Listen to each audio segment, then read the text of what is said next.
Olá, meus seres, eu espero que tudo bem com vocês. Profissoste do canal Bem na Bio, seja bem-vindo, seja muito bem-vinda à nossa revisão em 2022. Quando nós pensamos na UEM, nós iremos pensar em vários detalhes, então eu coloquei aqui um tópico de evolução, de ecologia e de saúde para você realizar uma boa prova. Se você não é inscrito ainda, se inscreva no canal. Se você gostar, deixe seu like, deixe sua observação para melhor chegar a informação até você. Então vamos lá, até o final, depois eu vou subir umas questõezinhas, duas aí, uma de ecologia, uma de evolução, para você ver como a UEM já cobrou e você ter uma noção da exigência dessa estimada universidade. Bem-vindo, bem-vinda do fundo do meu coração à aula de biologia. Quando nós falamos em evolução, eu fiz aquele paralelo lá para você recuperar na sua mente, assim, aquela comparação entre as ideias darwinistas e lamarquistas. Lembrando que Lamarck foi o primeiro cidadão aí de importância a deixar uma obra falando em evolução. E evolução é uma ideia de mudança. Charles Darwin e Lamarck tinham ideias comuns de adaptação dos seres vivos ao ambiente. E o nosso amigo Lamarck falava naquele famoso uso e desuso dos órgãos para os indivíduos da população se ajustarem ao ambiente, para eles se transformarem de acordo com o seu esforço. E além dessa mudança, eles conseguirem transmitir isso aos descendentes. Então, o famoso uso e desuso e transmissão de caracteres adquiridas que você vai associar ao pensamento lamarquista. Já o pensamento darwinista, a ideia de seleção natural. Entre os seres da população existem diferenças. A tua seleção natural, os mais adaptados sobrevivem e os menos são eliminados do programa. E ainda Charles Darwin vai trazer para nós a ideia de ancestralidade. Lembrando que a teoria da seleção natural foi concebida de forma independente por Charles Darwin e Alfred Russel Wallace. Então aquele senhor Wallace também contribuiu para esse pensamento da seleção natural. Mas no livro A Origem das Espécies, nós tivemos aí uma junção de outras ideias, como a da ancestralidade. Quando nós comparamos esses dois, essas palavrinhas aí são chaves, óbvio, para você não cair em tentação na hora da prova. Também, depois da descoberta da genética, a gente tem aquela teoria sintética da evolução, que vai falar assim, opa, vamos juntar aí o pensamento da genética para explicar as diferenças dos seres na população que Charles Darwin não conseguiu explicar de uma forma convincente. Inclusive, ele foi influenciado pelo pensamento lamarquista nas ideias de uso e desuso desses órgãos, de transmissão. Ele não tinha ali uma clareza na sua explicação de onde surgiram ou como surgiram essas diferenças entre os seres da população. E aí vem a teoria sintética da evolução, e aí nos anos 1930, 40, 50, 60, 70, a gente vai escrever e ver muitos escritos para tentar unificar pensamentos da seleção natural, a ideia da genética para explicar, chamar os isolamentos. Isolamento geográfico, as populações estarem isoladas, afastadas umas das outras. Com o tempo elas podem ir acumulando diferenças, e aí os indivíduos de uma população A e de uma população B, entre eles um rio, eles estão isolados geograficamente. Pode acontecer também um tal de isolamento reprodutivo. Para ocorrência da especiação, a formação de novas espécies, eu preciso obrigatoriamente do isolamento reprodutivo. Existe aquela especiação chamada de alopátrica, essa aí, população A num lugar, B no outro, riozinho, uma especiação alopátrica em ambientes diferentes. Pelo menos em teoria, assimpátrica, uma especiação no mesmo ambiente. Mas para ter especiação, eu preciso do isolamento reprodutivo. Eu preciso quebrar a característica ali de transferir genes, de passar esses genes para os descendentes. Se a UEM falar em deriva gênica, ou deriva genética, você vai lembrar que isso é acaso. E aí ela vai falar em frequência de alelos de uma população. Se a frequência dos alelos de uma população, tipo lá, frequência do alelo azão é igual a 0,7 e a população está em equilíbrio de Hardt-Weinberg, a frequência do azinho é 0,3. Só que se a população está em equilíbrio de Hardt-Weinberg, não haverá evolução. Não vai ter mutação, não vai ter seleção natural, não vai ter migração, entrada e saída daquela população. Uma população em equilíbrio de Hardt-Weinberg, ela não está evoluindo. Eu não vou visualizar a alteração na frequência desses alelos. Então a frequência se mantém constante e a população não se encontra em evolução. Agora, se mudar a frequência dos alelos SOST, mudando a frequência dos alelos na população, aí sim eu tenho essa tal de evolução acontecendo, ou seja, a mudança. Pode acontecer uma alteração da frequência dos alelos na população de uma forma casual. Uma deriva é bem visível em populações pequenas. Nessas populações pequenas eu posso ter incêndios, eu posso ter tsunamis, meteoros, enfim, desastres naturais que promovem uma alteração ao acaso na população. Então a frequência dos alelos na população sofreu uma alteração.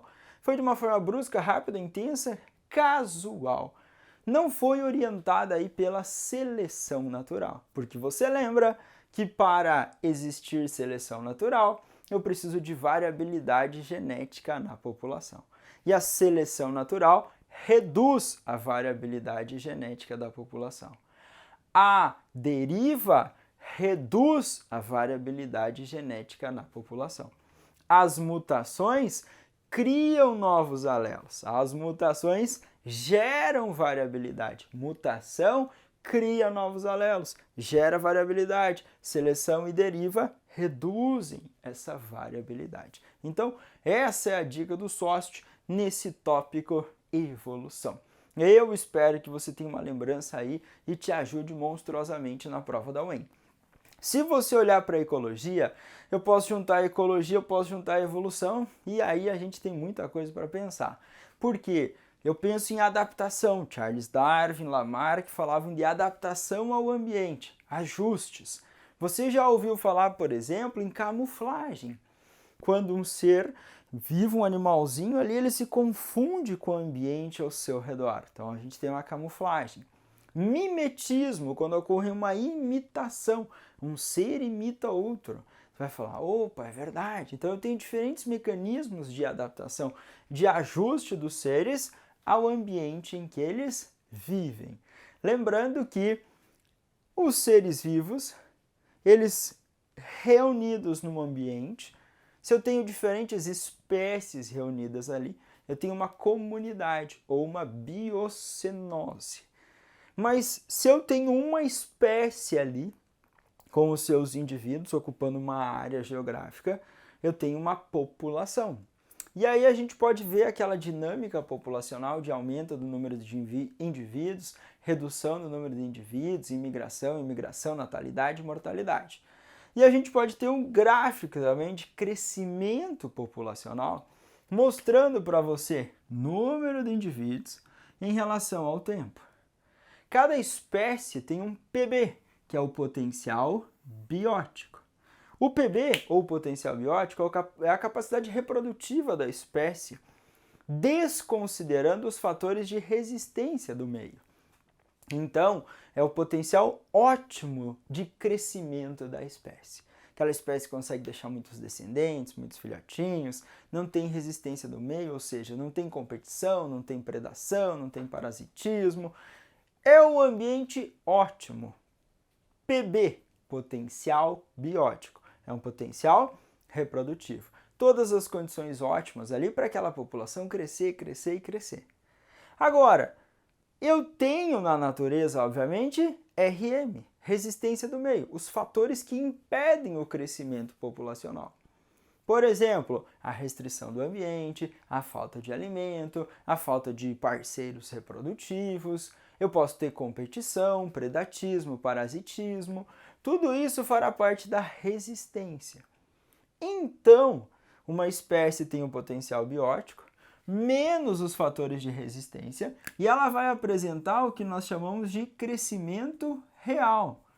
E esse crescimento real é dentro da carga biótica máxima, do K, que é aquilo que o ambiente permite. Há uma quantidade de indivíduos daquela espécie com aqueles recursos, o ambiente permite. Então nós falamos que geralmente essa população cresce em cima do K, que é a carga biótica máxima, aquilo que o ambiente suporta. Então isso é uma preocupação planetária. Muitos estudiosos olham para a nossa espécie e falam assim, nosso planeta Terra talvez já tenha extrapolado uma capacidade de suporte, porque o consumo de recursos está muito intenso. Ou a gente analisa o nosso modo de consumo ou vai dar muito ruim. E aí, obviamente, aparecem aqueles problemas ambientais. Eu coloquei aqui aterro versus lixão. Geralmente os aterros sanitários aparecem na prova da UEM em comparação com isso aqui. O aterro sanitário, geralmente as cidades se organizaram e nós temos legislações ainda a serem cumpridas para acabarmos com esses lixões. Tipo, depósitos a céu aberto onde nós humanos vamos lá e descarregamos o nosso lixo. E deixamos lá, deixamos. Atraem micro-organismos, daí atraem vermezinhos, daí atraem outros animais e vira um caos aquele ambiente. É um local de disposição de doenças, de pôr em risco a sobrevivência de humanos, de contaminação de ambientes como lençóis freáticos, fontes de água. E aí eu não tenho um controle. Aqui no aterro sanitário, teoricamente, nós deveríamos ter em todas as nossas cidades ou os nossos centros urbanos, para, obviamente, evitar o acúmulo desse lixão a céu aberto. Então, no aterro sanitário, eu vou ter uma área propícia, uma área delegada, uma área orientada para eu colocar esse nosso lixo, ou o que a gente não consegue mais fazer utilização, nem destinar para usinas de reciclagem. Nós controlamos esse aterro, controlamos o acesso das pessoas, nem todo mundo pode entrar, controlamos muitas vezes o funcionamento dele, nós temos ainda um controle de impermeabilização, nós temos ainda um controle do chorume que sobrou, do controle do gás metano, da queima ou de tubulações para destinar isso para ambientes adequados, muitas vezes até para fazer contribuição com produção de energia a partir da queima do metano. Então eu posso integrar várias políticas interessantes para tentar evitar problemas ambientais mais próximos a nós, como a disposição de lixo em locais inadequados. Infelizmente, hoje a gente ouve até fala, já discute em ambientes universitários, em outros ambientes, um tal de racismo ambiental, que geralmente esses ambientes aqui ficam em lugares específicos, o trânsito, a movimentação, geralmente são em regiões periféricas. Então você tem toda uma logística ambiental e social para tentar resolver esse probleminha aí para a nossa geração e para as gerações futuras. O nosso país, Brasil, maravilhoso, é considerado o país mais biodiverso do planeta por muitos índices estatísticos. Alguns outros vão falar não, não é o primeiro, outros vão falar sim. E a gente tem uma consolidação pelo resto do mundo apontando para nós que sim, teríamos esse grande posto. Nós temos biomas, formações que têm uma flora, fauna, um clima, e ali nós temos geralmente vegetação própria, teias, cadeias alimentares próprias, Amazônia e Mata Atlântica, florestas tropicais. Então a gente vai ter condições ambientais aqui como a umidade relativa do ar elevada, temperaturas mais elevadas. Isso vai permitir a formação de uma floresta mais densa, numa vegetação em estratos. Na Mata Atlântica, óbvio que nós temos altitudes mais elevadas e também variações na diversidade dessa vida. Lembrar de plantinhas chamadas de epífitas, como bromélias, orquídeas, que existem nesses ambientes. Lembrar que a Mata Atlântica é o local que nós temos a maior concentração dos seres humanos, que nós fomos retirando esse bioma natural para a nossa inserção. O cerrado, nós temos uma vegetação de gramíneas aí, caules, plantas, arbustos, árvores em alguns lugares mais dispersos, com caules retorcidos.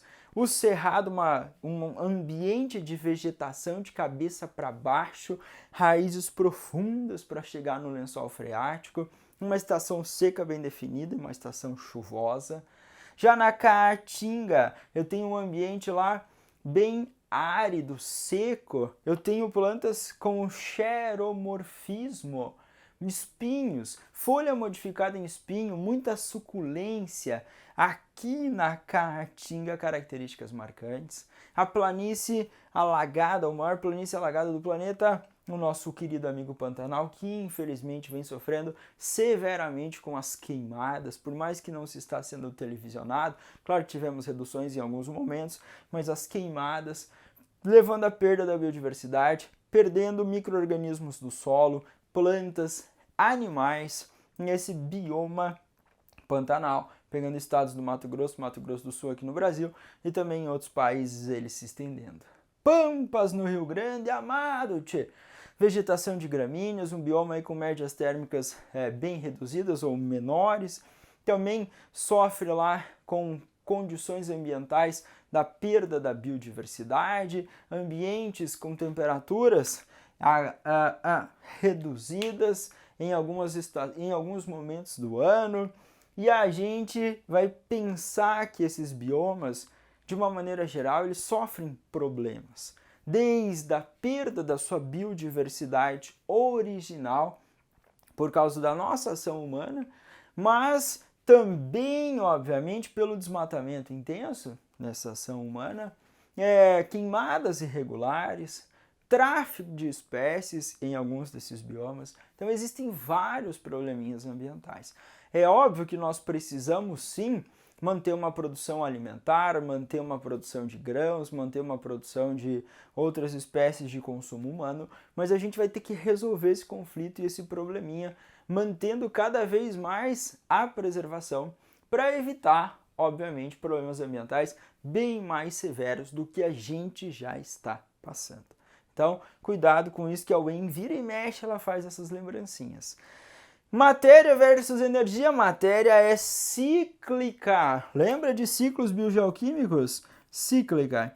Ela pode ser reciclada. Os micro-organismos do solo, principalmente bactérias, fungos, vão reciclar.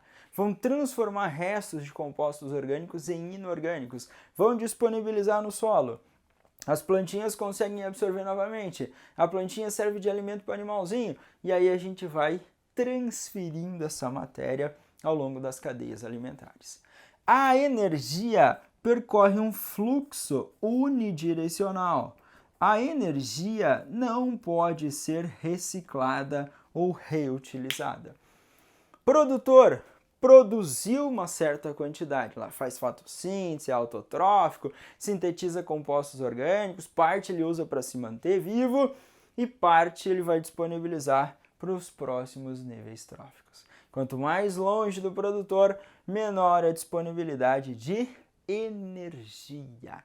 E a energia não é reutilizada, não é reciclada, não retorna a esse ambiente. Então, você tem que ter em mente aí essa visão ecológica, porque a UEM, ela gosta também desse tema ecologia nas suas avaliações. Então, por favor, é óbvio que tem relações ecológicas, tem sucessão ecológica, SESI, série, clímax, tem um monte de coisa dentro dessa ecologia. Eu sorteei aqui algumas lembranças mais intensas, segundo o Instituto SOST de Análise Estatística, para tentar recuperar na sua mente e fazer você brilhar na prova da UEM, tá bom?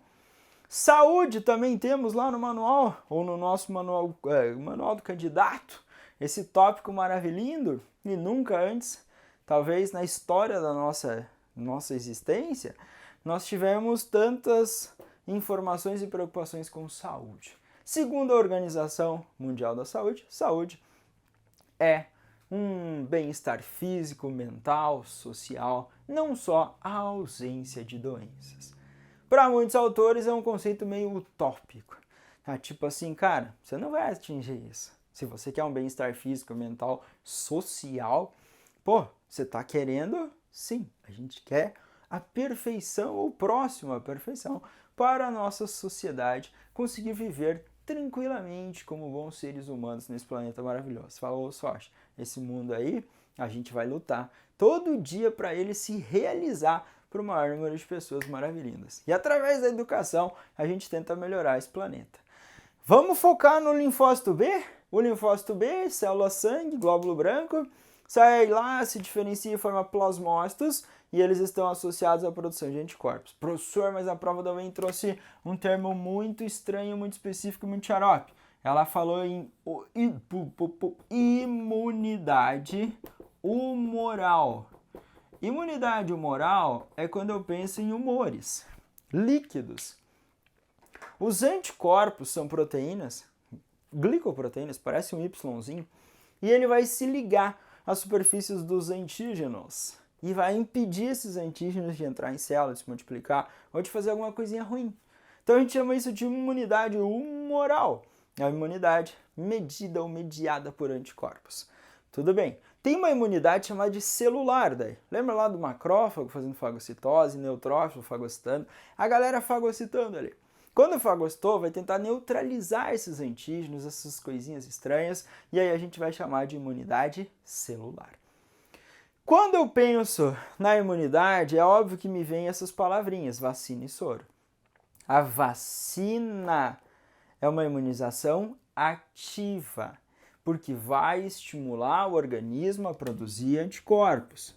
Imunização ativa. O soro, uma imunização passiva, porque eu vou receber anticorpos prontos.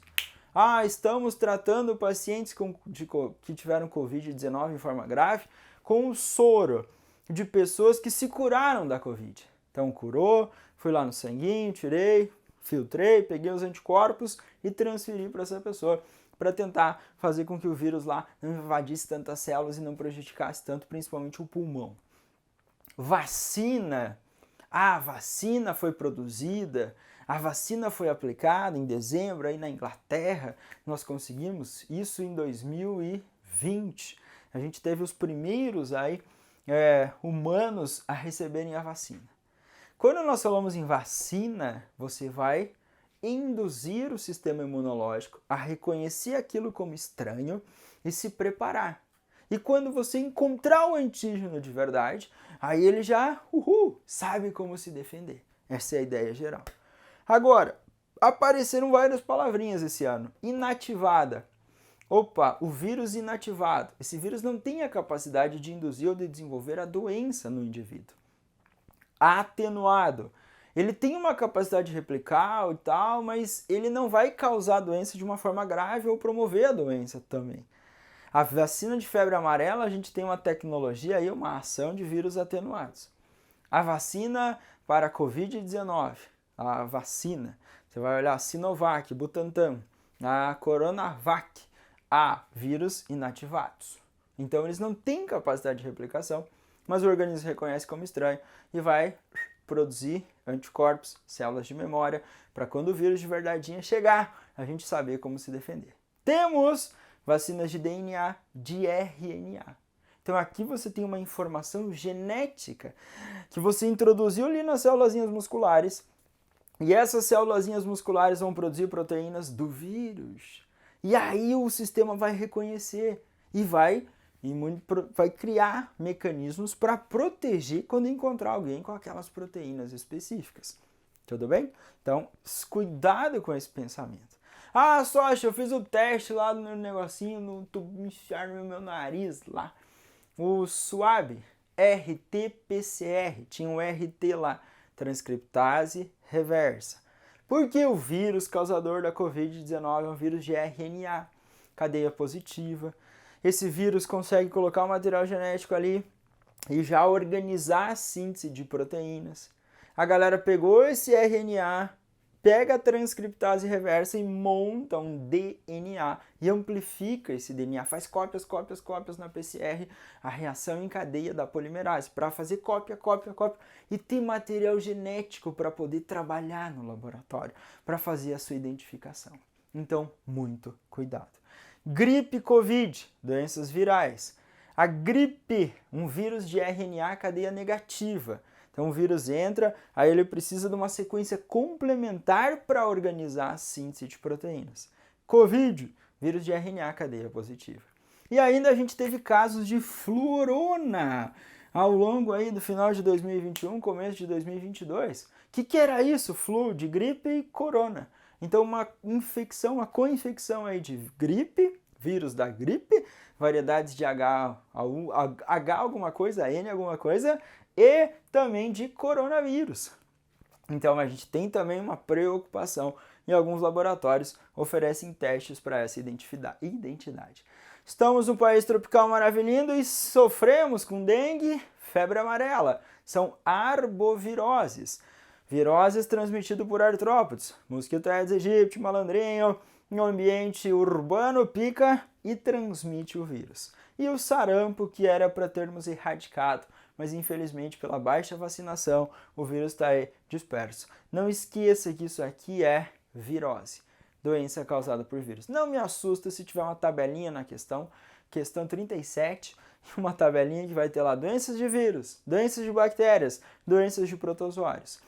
Tétano, tuberculose, leptospirose, sífilis e gonorreia são bacterioses, doenças causadas por bactérias. Esporos de resistência solo e ambiente, cortei profundamente, tétano.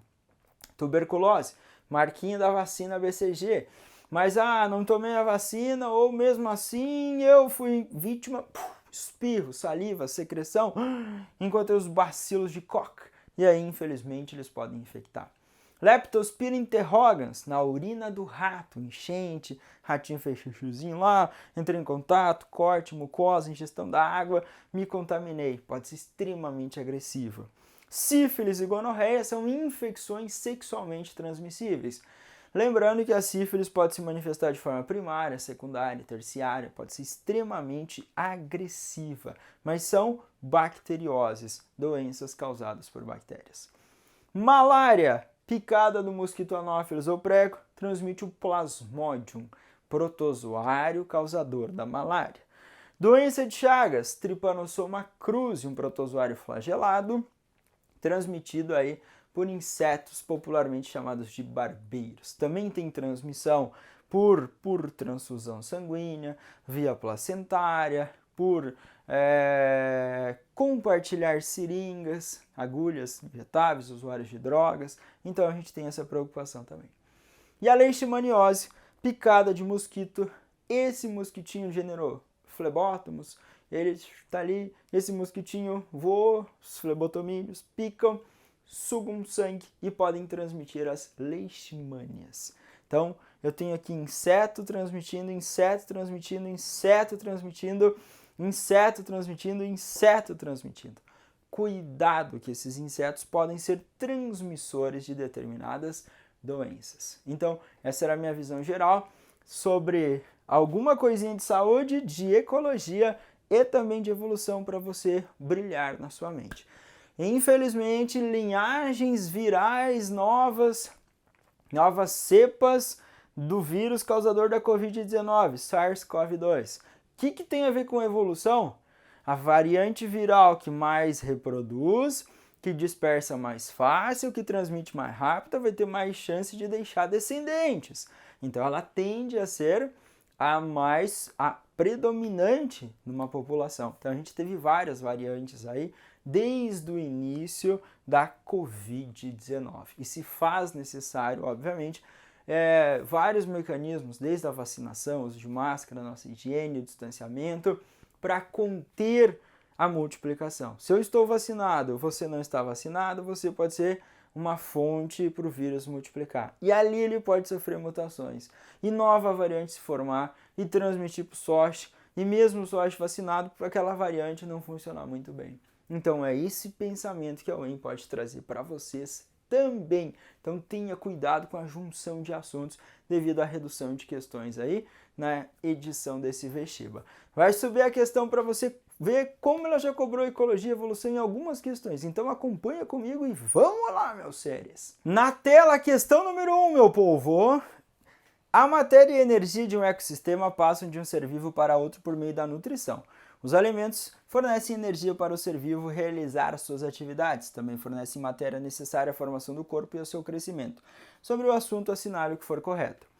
01. O zooplâncton e o fitoplâncton representam os organismos produtores nas cadeias alimentares marinhas. 02. A energia necessária aos processos vitais em um lago é reintroduzida nesse ecossistema pelo armazenamento da energia nas cadeias tróficas. 4. Os decompositores são fungos e bactérias que participam da cadeia alimentar, responsáveis por devolver à natureza os nutrientes que retiraram da matéria orgânica. 8. Em uma cadeia alimentar, os consumidores primários se alimentam dos decompositores, pois eles são seres autótrofos, capazes de produzir o próprio alimento e ocupam o segundo nível trófico. Em uma cadeia alimentar, a quantidade de energia de um nível trófico é sempre maior que a energia que pode ser transferida ao nível seguinte, uma vez que todos os seres consomem parte da energia do alimento na manutenção da sua própria vida. Vem para cá, a parcial 01 é uma parcial que você marcou como falsa. Está escrito que fitoplâncton e zooplâncton são produtores. O zooplâncton, o fitoplâncton é um produtor. Fitoplâncton, aquele conjuntinho de seres flutuantes, plâncton. Você tem plâncton, nécton, bênton no ambiente aquático. Plâncton é flutuante, nécton é que se desloca ali ativamente e os bêntons que vivem nos fundos. Quando eu olho para o fitoplâncton, ele é o produtor, mas ele serve de alimento para o zooplâncton. E o zooplâncton, então, é um consumidor primário. Então, produtor, consumidor primário, zooplâncton não é produtor. Então, é falso. 02. A energia necessária aos processos vitais é reintroduzida no ecossistema? Nunca. A energia não é reciclada. A energia não retorna. A matéria eu posso reciclar, a energia eu não posso. Parcial 04. Os decompositores, fungos e bactérias participam? Sim. São responsáveis? Sim. Eles degradam os compostos orgânicos, reciclam o que é possível, devolvem e aí volta. Nós temos essa importância, essa capacidade nos seres chamados de decompositores. Bactérias, fungos participando desse rolê aí intenso. 08. Em uma cadeia alimentar, os consumidores primários se alimentam dos decompositores. Organiza a cadeia. Produtor, faz fotossíntese, autotrófico, consumidor primário. O consumidor primário se alimenta do produtor. O produtor ocupa o primeiro nível trófico, a posiçãozinha dele. E o consumidor primário, segundo nível trófico. Mas a questão falou que o consumidor primário se alimentava do decompositor? Não, ele se alimenta de um produtor. Então, a parcial é falsa. Parcial 16. 16. Em uma cadeia alimentar, a quantidade de energia ao nível trófico é sempre maior que a energia que pode ser transferida. Perfeito! Se aqui produziu 1000 quilocalorias de energia, tem aquela teoria de Eugênio Odum de mais ou menos 10%, ó. 10% disso seria transferido de um nível trófico a outro. Você vai falar, cara, 10%? Isso é variável. Geralmente varia de 5% a 20% em determinados ambientes. Nós chamamos isso de eficiência de cadeia ou eficiência ecológica. Daí você vai falar, opa, produziu 1000 e passou apenas 100. Então, sim, sempre que eu vou utilizar, receber ou produzir essa energia, se eu for o produtor, parte eu vou consumir. Lembrando que o produtor produz os açúcares, os lipídios, as proteínas, que são os compostos orgânicos. E quando ele desmonta esses compostos orgânicos, aí nós temos o consumo, a formação depois de energia, tá bom? 16 mais 4, 20, pinta bonitinho o gabarito, brilha estrelinha e vamos gabaritar as questões de bio da UEM aí. Fala, UEM, eu não tenho medo de você não. Questão 2 na tela para você. No processo evolutivo, a seleção natural atua sobre as diferentes combinações de alelos existentes nas diversas populações. Com base no exposto e em conhecimentos correlatos, assinale o que for correto. 01. Mutações e recombinações gênicas são responsáveis pelas variações genotípicas e fenotípicas em uma população. Os tipos de alelo de um indivíduo possui determinam o seu fenótipo e caracterizam o seu genótipo.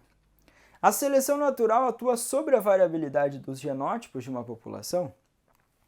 A seleção natural atua sobre fenótipos melhor adaptados às condições ambientais.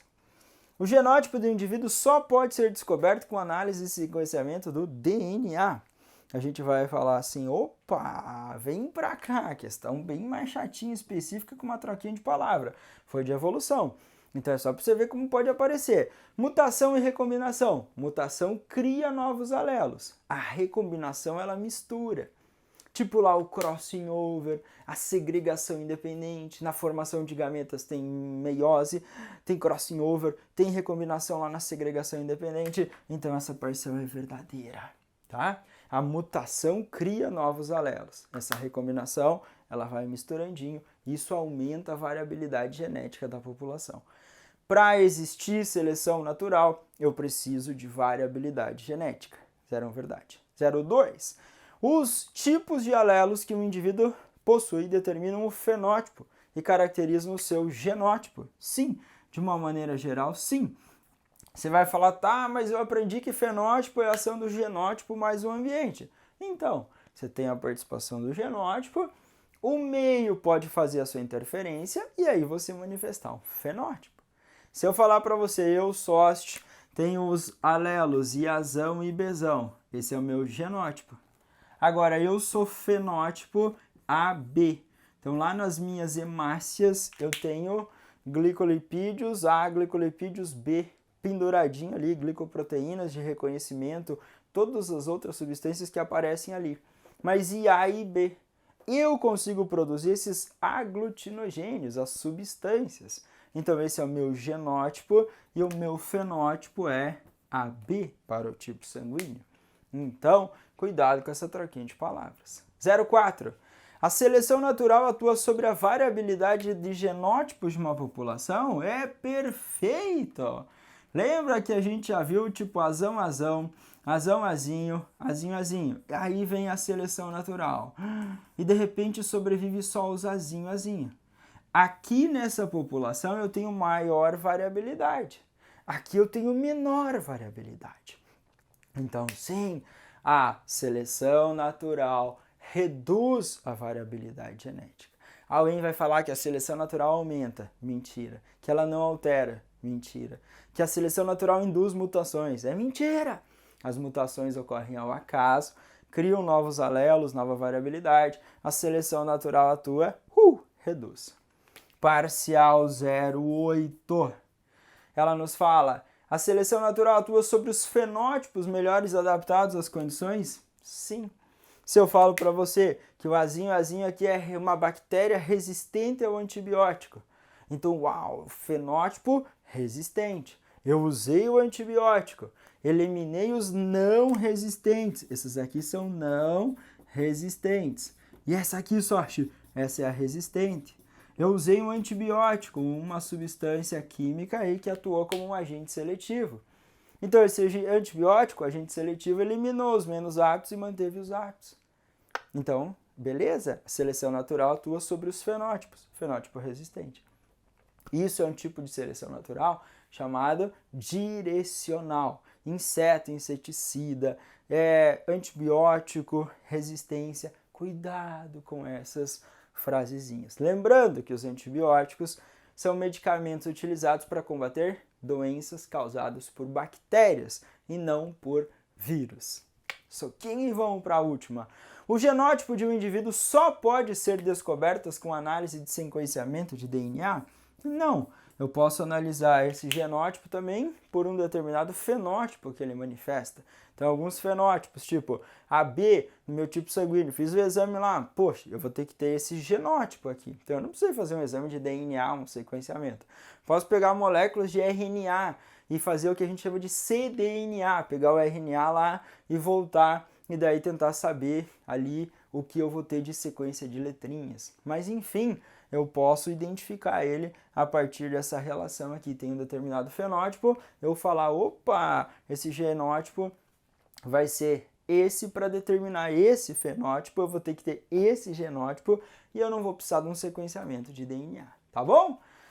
2 exemplinhos aí para não saturar muito sua mente também, para você ficar tranquilinho, mas eu quis recuperar alguns termos interessantes que eu julgo interessantes, eu do Instituto SOST, para a prova da UEM, tá bom? Faça uma excelente prova, mantenha sua calma, obviamente eu sei que é difícil, aqueles 5 minutinhos você pode ficar tenso, tensa, meio nervosinho, meio nervosinha, mas depois vai lá, dê o seu melhor e você terá uma excelente nota. Espero ter ajudado. Se você gostou, deixa o seu like. Se não é inscrito, se inscreva no canal. Indique aí para os amigos. O SOST vai ser muito feliz em receber todos vocês, meus seres. Abração e tchau, tchau.